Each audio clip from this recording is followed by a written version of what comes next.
如果話唔想佢費咁平咧，咁你係一世都麻煩啊！今年85歲嘅曾超發喺90年代確診肺塵病，經常氣促，日常生活都需要使用氧氣機。戴住要戴幾耐左右啊？每次呢啲啊，有啲身體好啲嗰陣時，咁啊戴1個鐘度啦。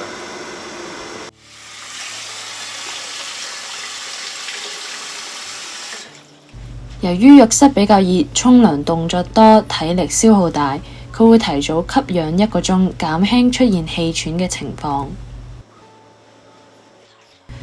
雖然需要用氧氣機幫助呼吸，但係曾超發依然堅持出門活動，每次都會帶埋藥物同舒張劑，或者帶埋氧氣機。不過如果只係落樓做運動，佢就會選擇唔帶。一嚟方便，二嚟戶外空氣清新，感覺更舒服。70年代，曾超發由內地嚟香港。以前佢喺鄉下務農，嚟到香港之後，經同鄉介紹轉行做建造業，負責高風險嘅搜掘沉箱工程。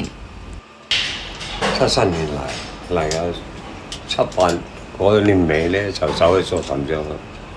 嗰陣時做雞窿啊嘛，即係用嗰啲轉頭咧，轉一路雞。搜掘沉箱係一種打地基方法，工人要落到去地底深處掘井，最深可以落到50米，然後鋪上所需厚度嘅混凝土做地基。最細嗰啲啊，嘥4尺3尺半，最深嗰啲都400幾尺。工人長期喺石粉堆入邊開工，就算用毛巾、豬嘴罩住，都難以避到啲粉塵。曾超發話：當年防塵設備唔普及，工人根本冇保護措施。由於搜掘沉箱風險高，致命工業意外經常發生。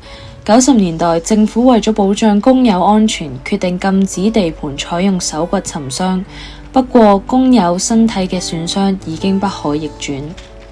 後來，曾超發轉行做水喉工，但係發現自己經常氣喘，於是去做檢查，先發現自己已經確診患上肺塵病，肺功能受損1成半。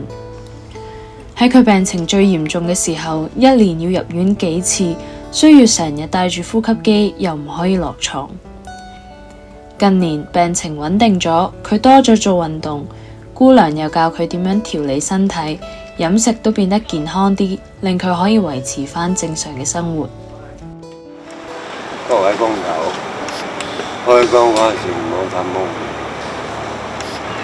要帶嗰啲豬嘴啊，合適嘅口罩啊，定期做身體檢查，灑水防塵咯，咁少吸入防塵啊，千祈唔好飲到肺積塵病啊！而家肺塵埃沉着病補償基金委員會為建造業工友提供免費胸肺檢查服務，仲有資助中小企購買減塵工具，例如有集塵裝置嘅割磨機同其他工具。